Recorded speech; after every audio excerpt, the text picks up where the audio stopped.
Good evening, everyone.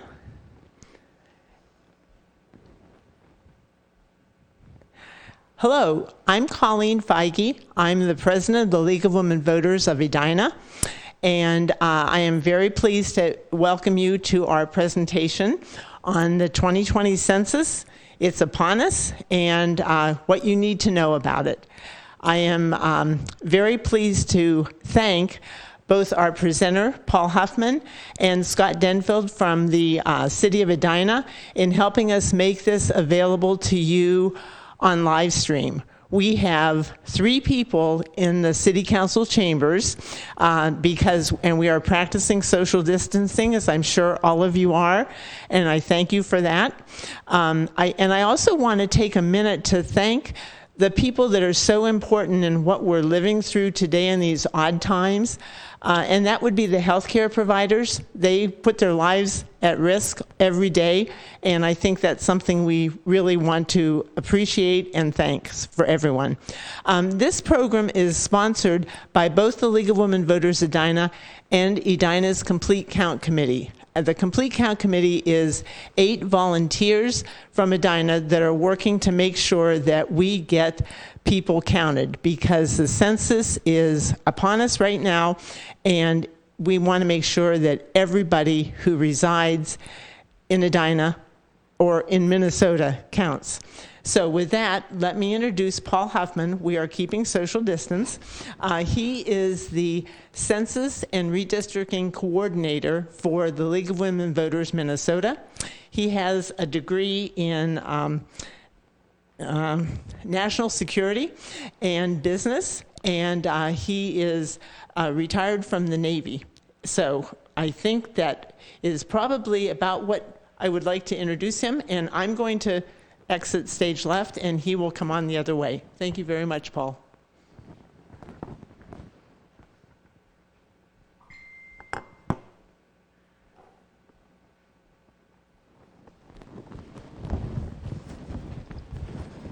All right, thanks, Colleen, and thank you for everybody who's seeing this either through live stream or taped.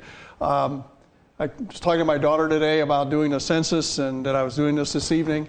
I had this opportunity, and I told her, I said, a month ago, I looked at the census and said, we're kind of in the home stretch. We got some things to do, not much new to talk about, but I think, given the events of the last month, 2 months, there's now really additional things to talk about with the census, and it's a great opportunity to reinforce the reason for the census, what the process is, where you can get help, and I'll also talk about some of the things that have changed or being affected by COVID-19 and our country's response to that.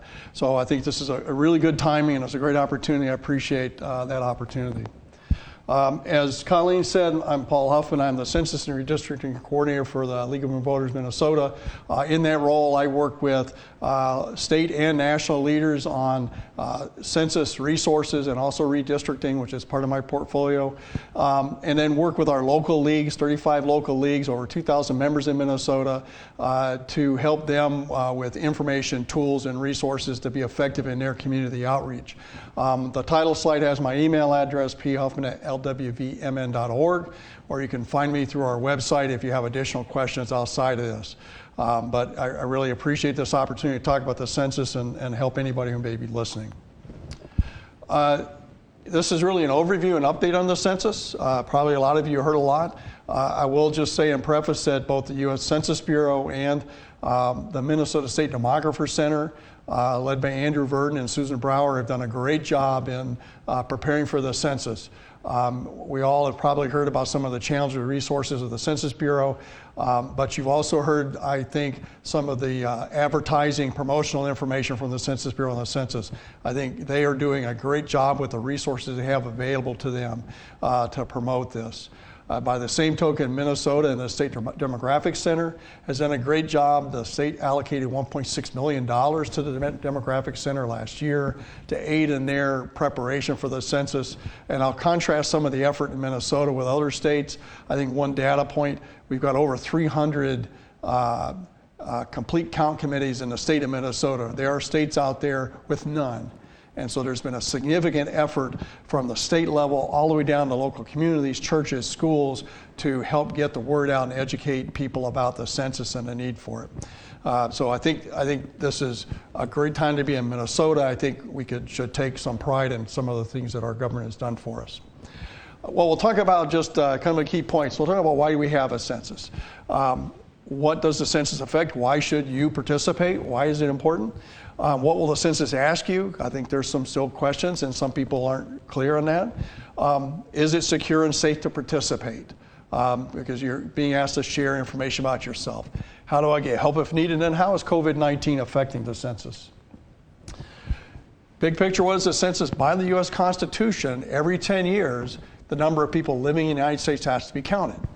And so it's a constitutional requirement, and it's all the people living in the United States. It doesn't say it's got to be citizens, it's not adults, it's every person in the United States. And from the census, what they get is, it doesn't count how old you are, doesn't care about your employment, doesn't care about citizenship, doesn't care about your immigration status. So it's whoever you are living in this country at the time. And if you think about that, it's counting who the people are, how many people are for basic services, finances, representation in this country. So we want to know how many people there are, so we make good decisions around those things. A key thing here is the effective date is April 1st. Now, many of you have probably gotten your census questionnaires or census notices at this point. Colleen got hers and has completed it. And so if you see this, that's an example of what that looks like. Very simple, and with your census questionnaire. And that's the effective date of April 1st. And this is where you normally reside. So if you're somebody who just moved, relocated within the last month, and now you're a new permanent residence, that residence is effective April 1st, that is where you report your residence. If you're moving on the 15th of April, then your old address is where you lived effective the 1st of April. So that should report. Now with COVID-19, there are a number of people who are not living where they would normally live. They may be college students who have relocated home. They may be people who've been residing overseas who have temporarily relocated to the United States. Those are temporary relocations, and so your normal place of residence would still apply. College students still get counted where they go to college. And if you think about it, what we want to know as a country is how many people normally are in that city where there is a university, and that's how the services are provided and how the representation is provided. At the same time, if somebody normally lives overseas and they're temporarily in this country, we wouldn't count them normally. We know that they're going to go back to their overseas residence, and so they're not living in this country, so we can get counted. So that's an important point, and we'll talk a little bit more about things affecting the census from COVID-19 toward the end of the presentation. But what the things are the census is used for. First and foremost, representation. By the Constitution, every 10 years, Congress reapportions representation based on the census. And that was why the first census was done in 1790, was the term of representation. And so then it said, once and then every 10 years. Then constitutionally it gets reapportioned. Reapportionment then goes into what's called redistricting, which is a whole other process, and I'd be happy to talk about that separately, where it's determined what the representation is to make sure that people are effectively represented based on a number of factors, but starting with how many people are in a given area, geographic area, or political area, in order to make sure that, per the Supreme Court in 1964, one person, one vote, there's effective representation. And that redistricting goes all the way down from the national level to the states to counties to school boards, all the way through the system. So it's important that we get these numbers right and we know who's where, and so that we can make sure we do that well. The second thing, there's a lot of money that the United States government has to distribute that's based on population. I'll talk about some of those specific numbers, but it's over $15 billion that went to Minnesota in 2017 based on that representation. One person not getting counted is about $2,700 in funding to the state of Minnesota. So that's again the reason why I say it's important that everybody get counted. Everybody gets counted. It doesn't matter whether you're a citizen or not. You still need services. We still need emergency services. So we want to make sure we're ready to provide that. The last thing is that both the government and businesses do a lot of strategic planning based on where people are. If you're a business owner, you're thinking about where do I build a store? Where do I build a factory where I may have people to work in that factory? If I have a production facility. If you're government, you're looking at emergency services. Where are there places where I may need to have emergency medical services, fire services? If you look at demographics, you may say, I need to have more language support in certain areas for elections. And that is part of our election laws, is that municipalities look at language requirements and then be prepared to support those language requirements of their population. So there's a lot of things that come out of the census that is, again, why we want to make sure we have a good number. One of the things that happens, I talked about not counting everybody, and we refer to Minnesota as historically undercounted populations. And so it's important that we count everybody. The people that are historically undercounted, most significantly young children under 4. It's actually kind of amazing to think that people forget they have an infant or they have a 3-year-old. I know when we had 3-year-olds, I could not forget we had that 3-year-old. It was a big fact of life. So it's important for when people do the census that every person is counted. People of color, indigenous peoples, urban and rural low-income people tend to not get counted as well. If you think in terms of people who may not have a stable address, people who relocate frequently, people who may be distrustful of the government, which some people are, there's a lot of reasons why people may not respond to the census. One of the other keys is renters. So renters frequently live in buildings that have secure entries. You need to have owners that will allow access to the census workers, or if people don't receive the notice of the census, and so they may not be counted when it comes to the census. So those are various things that can result in people not getting counted and therefore having an undercount. If you look at where we fall in Minnesota, there's about 5.7 million people in Minnesota. About 1.3 million are renter households, 350,000 children under 4, 300,000 students attending colleges, 1.1 million basically racial ethnic minorities. If you look at that, about a quarter of Minnesota falls into a historically undercounted community. So that tells you, hey, we're at great risk for not counting everybody, and that's a fact. Now, Minnesota was second only to Wisconsin in the last census on initial response. Our initial response was around 80%. Then there's 20% who didn't respond, who have to get counted later or require follow-up by an enumerator. So in many things I work with Minnesota on, Minnesota's number 1. So we want to be number 1 again and beat that 2010 performance. But we want to count everybody in this census. Some of the things for funding, the number 1 place where funding comes from the federal government based on the count is Medicaid and medical assistance, $6 billion. So about 40% of that total federal funding comes to Medicaid and medical assistance. State Children's Health Insurance is another 98 million, 76 million in federal transit grants, and then 196 million in education grants. There's also about 700 million in a variety of USDA programs to rural Minnesota.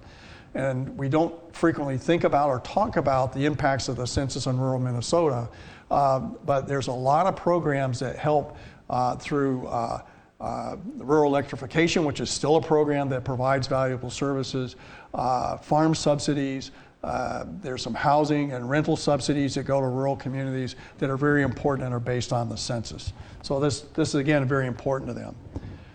The last thing I'll say is, I think most people have heard this, is that Minnesota is on the cusp of going from 8 to 7 congressional districts.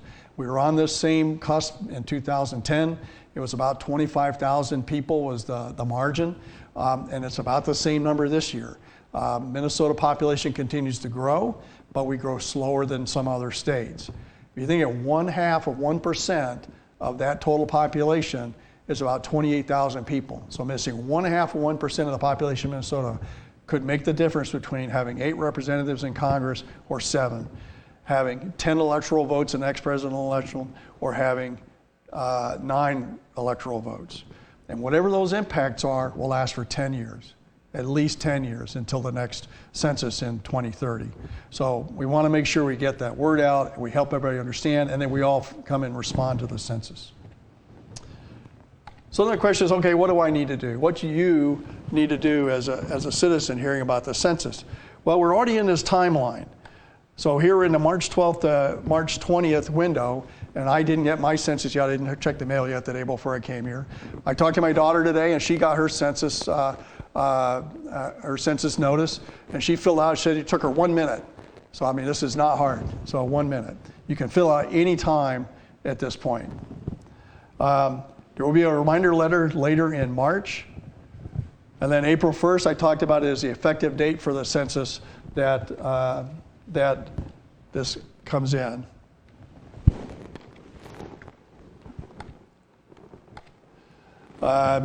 There's going to be another reminder letter, and then a paper questionnaire comes in later in April. And then starting, and right now this is April 20th is the final reminder. And then late April, and that may get moved, the Census Bureau is still looking at, is when field workers go into the field to do the field count. As soon as you answer the Census Bureau is going to check you off their list and then identify that you don't need more reminders. So if you want to cut off those reminders, do your census response and do it online. And I'll talk about the various ways you have to do that. First way is do it online. And like I said, my daughter did it today, and she said it was really easy. Colleen said she did hers. It was really easy. This is very simple. I'll go through what's on the form, just so you know what's in there. It should be pretty straightforward. I think the Census Bureau has put a lot of energy and effort into making this easy to use. And I'll talk about other languages other than English the census is available in. You can do it by phone. There is on the form a phone number you can call, or you can go online and see what that phone number is as well. And then you can respond by mail. Now you will get a paper questionnaire later in April. You can call and request a paper questionnaire sooner if that's your preference. If somebody wants a foreign language questionnaire, they have to call, and there's a number, and I'll talk about that in a minute about how to get that. There is a 12-digit ID on your census notice. Now you can do the census without having that notification. For example, if you just relocated or it gets lost in the mail, or if you want to do it early, you can go online and there is an option to say, I don't have the ID, and you can fill it out. So then the question is, okay, what is the census going to ask? Really simple. It's going to talk about how many people are in a home as of April 1st. And again, you count people who normally reside there. You don't count people visiting. You don't count people who are temporarily away from school or another residence. You count who normally resides there. Additional people who weren't counted. So that's a place where if there are people who are visiting, you say they're there. And the Census Bureau will basically do a check on seeing if the total numbers work when they get all the data. You identify if it's a house, or apartment, or mobile home, and you own or rent, and this gave some data for businesses and for government to understand demographics and home ownership and things, and then telephone number. And then for each person, what you have to address is a couple of things. What's the name? Do they have another residence? What's their relationship in the household? Gender, age and date of birth, and race. Okay, really simple. There's a couple of factors of race I'll talk about. But nobody's asking citizenship. Nobody's asking for any other intrusive personal information. Just really high level to get an understanding of demographics and population in the country and various geographic areas. And again, I want to reinforce there is no citizenship question on the census. There was a lot of discussion early on. For a variety of reasons, there is not a question on that. And it's not important from the standpoint of understanding representation per the Constitution, talks about the total population of the country. It's not important for understanding services because emergency services are irrespective of citizenship. And some people, legal or illegal citizenship, people still have needs and requirements. So there's not a question on the census. I won't go through this in detail. What I want to say is I've got the samples on the slide of what's on the questionnaire. If you look at the hard copy questionnaire, but it goes through those questions, and they're just exactly the questions that I just talked about with big picture of the home, that residence in particular. And then there's 6 specific questions asked of each additional person in the household. Talking about the name and the age. And this does show you that it breaks down, person of Hispanic, Latin, or Spanish origin, and then other ethnic or national origins. There is a space on this for national origin. I've talked to the Census Bureau and the State Demographic Center that if you, for example, my family, my ancestors have been in this country for 100 to 150 years at least. Whether they came from Ireland or England or Germany is irrelevant to me right now, but there's a requirement to put something there.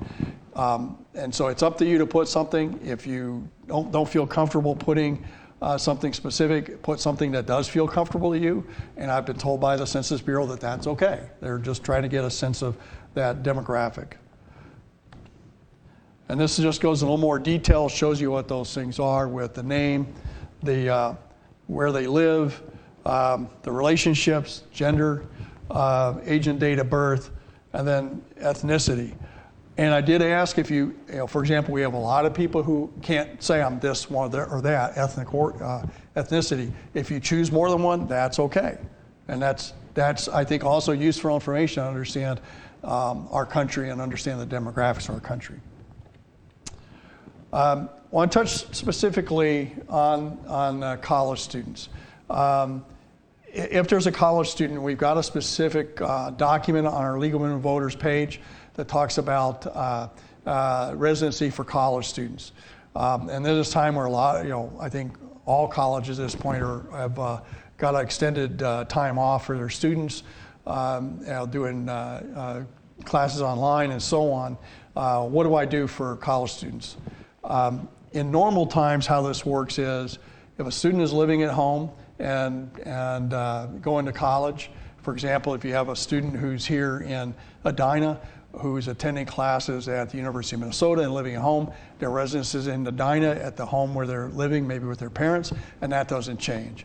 If they're living in a dormitory at the University of Minnesota and they've moved home in order to stay at home during this time and taking classes online, their residence is still counted as at the University of Minnesota because that's where they would normally be at this time of year. If it's a student living in off-campus housing, an apartment or a house, my son lived in a house with 6 other guys. I mean, that's where he lived when he was going to the University of Minnesota. And so that's where you would be counted. Now, whether you're living there at this moment or not, or on April 1st, doesn't matter. What does matter is where you would normally be living at that time. So, it's based on where you would normally live, not based where you're living at that moment. If as long as you're intending to go back. Again, it goes back to making sure that the government is providing funding, services, and representation in the place where people normally are. Question I get asked is, do you have to answer every question on the census? That's a no, but it's a kind of a qualified no. Depending on how the form works, you may or may not be able to move forward with it if you haven't answered something. But you have to answer every question on a census. If you choose to do a paper census rather than online, you can do a paper census, send it in. And what I've been told by the Census Bureau and by the State Demographic Center is you can submit that incomplete paper census, but you will likely get a follow-up phone call or visit from a census worker. If there's anybody who's concerned about getting visited by the census worker, the best way to not get visited is by do the census. That is the best way to prevent somebody coming and knocking on your door, bothering you, asking you personal questions. And as I said, those personal questions are pretty high level and they don't get very intrusive. What I want to talk about is language information for a little bit. I mean, we live in Minnesota, in a very diverse community, and we have a very diverse country. And I think one of the areas where both the Census Bureau and the State Demographic Center have done a very good job is in additional foreign language assistance. What this slide shows is that the online and paper version of the census is given in 12 languages in addition to English. 10 years ago, it was, I think, 4 languages in addition to English. So they've greatly expanded those language options. In addition, the census provides language guides and glossaries and information in 59 total languages, and I've circled there some of the key languages in Minnesota that are common. So there's a lot of foreign language assistance available. Each foreign language that has a census has its own phone number that can be called. If somebody is more comfortable in that language, they can call that number and then complete the census on the phone in that foreign language of those 12 languages. So there's a lot of options in foreign language. If somebody has some hesitation or concern, they're more comfortable in that other language, then there's a resource for them. The language guides are available in video and then in print, and this is some additional information. There's census questionnaire assistance that's available in foreign languages, and also for the deaf, and then language cards and glossaries. This is a shot of the screen for the Census Bureau. This is www.2020census.gov. That takes you to the Census Bureau website. The first page you see, and there's a little pull down that the arrow shows up in the upper right corner. Comes up in English, but you select that pull down, you'll get to the 57 other languages that are available in addition to English that people can select. And so if somebody goes to one of those, selects that language, they will see a screen just like this screen in that foreign language, and then they can select questionnaires and other information in those foreign languages to help them with the census. Again, I think this is a huge step forward for the Census Bureau and how they provide this service.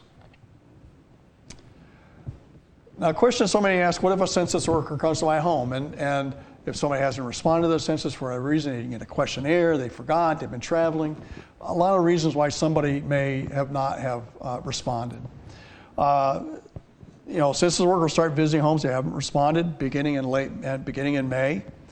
Again, I said best way to avoid a visit for the census worker is by completing the questionnaire.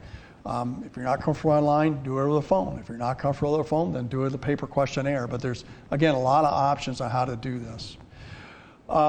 And some census workers will visit homes for ongoing surveys. One's called the American Community Survey. I won't go into that, but that's something that's done about every 3 years that provides a lot more data for business and government planning. So those are the reasons they'll come. And I'll talk a little bit more about census worker identification. And we talk about security of census, and I think that all of us have concern about the security of our private information. And there are those in our community who may not want somebody to be able to find where they personally live for a whole variety of reasons. And so there's some assurance of security and confidentiality with the census. If a census worker comes to your door, you may ask, and any situation, we've seen it with COVID-19, that any significant public event provides an opportunity for people with ill intent to take advantage of that situation. And the census is no different. There will likely be people trying to take advantage of the census for some ill purpose. And so if you're concerned about that, some things you can do. If a census worker comes to your door, ask to present an ID, and I'll show you what that ID looks like here in a moment. There's an identification number and official census logo. There is a phone number that you can call the Chicago regional office, and you can ask, is this person a census worker? And they will verify that person's a census worker. The final thing to keep in mind is that census workers are only going to ask you the questions required by the questionnaire. If you think back about what I said, it's going to ask for names, gender, date of birth, national origin, and that's about it. Address, phone number. They're not going to ask your social security number. They're not going to ask for credit cards. They're not going to ask for detailed personal information beyond that. So if somebody comes to your door claiming to be a census worker, and they don't show you a badge, and they start asking intrusive personal questions, you should question whether that person's a census worker or not. And then you, again, call a phone number or call us at the League of Women Voters, and we can follow up as well. Or look at the Minnesota State Demographic Center. There's a lot of resources to help and want to know if you feel that somebody is taking advantage of the census and misrepresenting that. So the badges, just so you know what the identification looks like, on the right of this is the ID card they should have on a lanyard around their neck.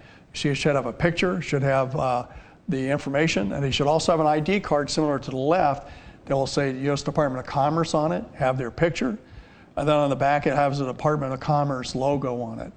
So there's a couple of things you can look for to identify, is this person in fact a census worker, and get that confidence that your confidentiality will be maintained. A couple of things to look at there.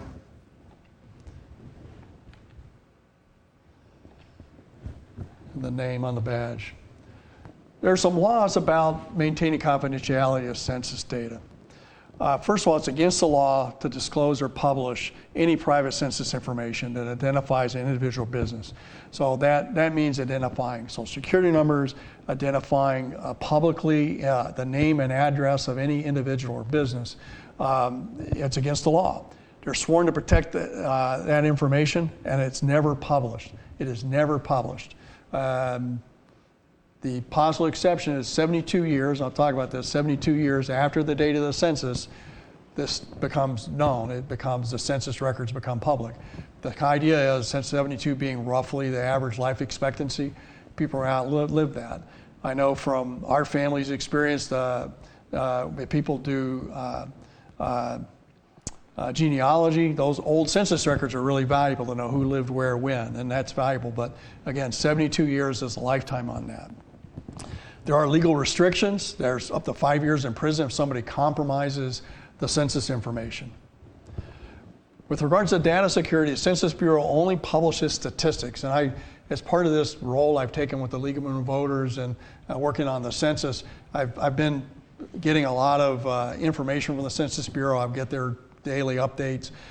There is a huge amount of statistical information that goes into the census, and that a number of researchers, businesses, government agencies look at to do planning and to understand the composition, makeup, and evolution of our country. And so for those of you who are very much into statistics, the Census Bureau data is really a great place. But they only publish aggregated statistics. By that I mean that they look at all of the statistics together. They don't say this person of just ethnic background lives in this address. You can get an idea of, in a geographic area, what the demographics are. Again, that's important for things like elections and for services. You can get the numbers of people, you can get an age distribution, but you can't go what person lives in what location. It doesn't identify individuals or individual information in the data. Secures the census system access and data, and there's a number of levels, and there's additional information if you're interested on what that looks like. But the Census Bureau does a lot to keep that data secure. And as I said, that's all that specific information is maintained confidential for 72 years, until 2092 for the 2020 census. So a lot of things to give you some confidence that the census is secure, that you should participate, and that your personal information is not being put at risk through the census. As far as who can access the data, this shows you only the Census Bureau can access the data. The White House can access it, other government agencies can't access it, Congress can't access it, the state of Minnesota can't access it. That specific data is only available to the Census Bureau, and the Census Bureau does not publish that. The last key area I'm going to talk about is getting help with the census. So if for some reason you have questions about the census, you don't understand where to go or what information to fill out, you haven't gotten a questionnaire, where do you go to get help with that?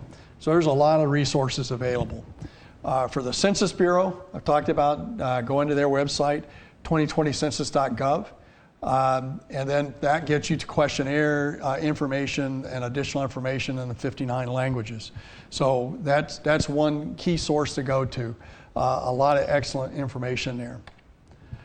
The Minnesota State Demographic Center, I remember at the beginning of this discussion, I mentioned that the State Demographic Center got some significant funding at the beginning of the year, in 2019, to support census preparations. And they've made great use of that in videos that have been produced in conjunction with Twin Cities Public Television, really professional videos with some very well-known Minnesota residents helping to communicate and educate on the census.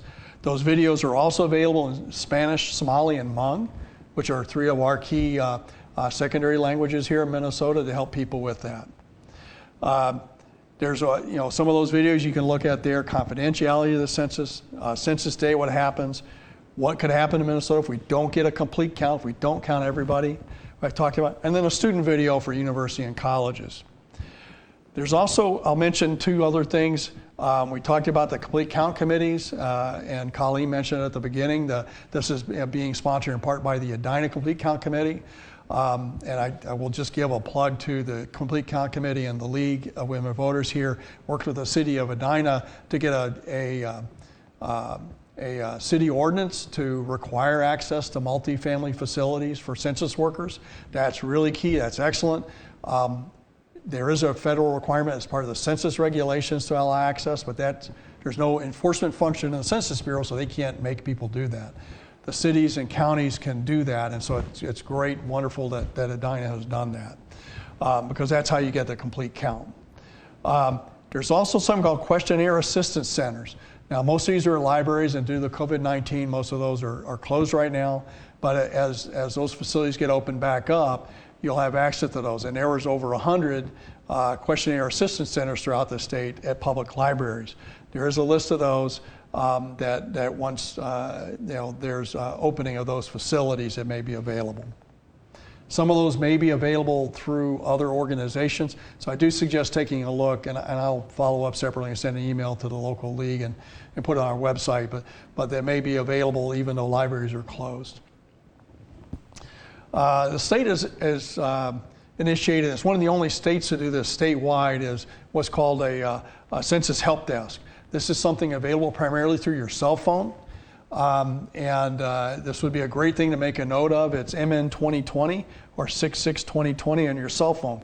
If you type those numbers into what you call, and then type in your message in English, Hmong, or Spanish, you'll get an answer back, and it's an interactive system. It's automated. It's been programmed with a lot of answers. The system has been updated on a weekly basis. I've been active in this system since probably January on a trial basis as they've been learning and improving the questions and answers. So that is this resource available to you from the state of Minnesota through this resource to ask questions and get answers back.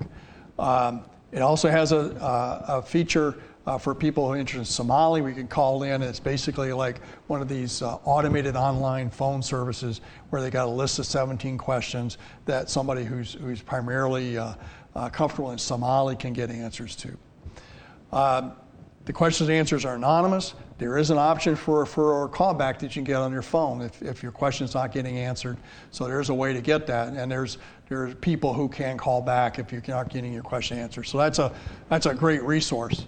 There is also an option for updates on the census. Now we're kind of in the census now, but if you type in that 662020, you count the word count in English, or you can count censo in Spanish or suavpeb in Hmong, and that will also just count in those languages, or census, and then you can get updates in that language if that's your preference. So a great tool, and again, we're one of the few states that has this on a statewide basis. So that's the place you can get help. The last thing I want to talk about is the COVID-19 impact on the census. And I know that's something that a lot of us are very conscious of, and there is some concern about the census.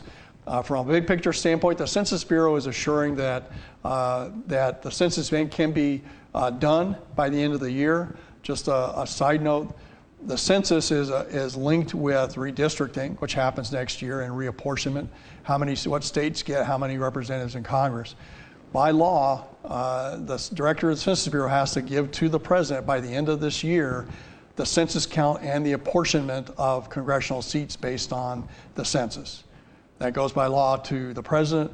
The president then sends that to Congress by the end of the second week of the session in January, and then within 2 weeks, the Congress has to send those numbers to all the states, the state governors, and the governors then have to go through their redistricting process.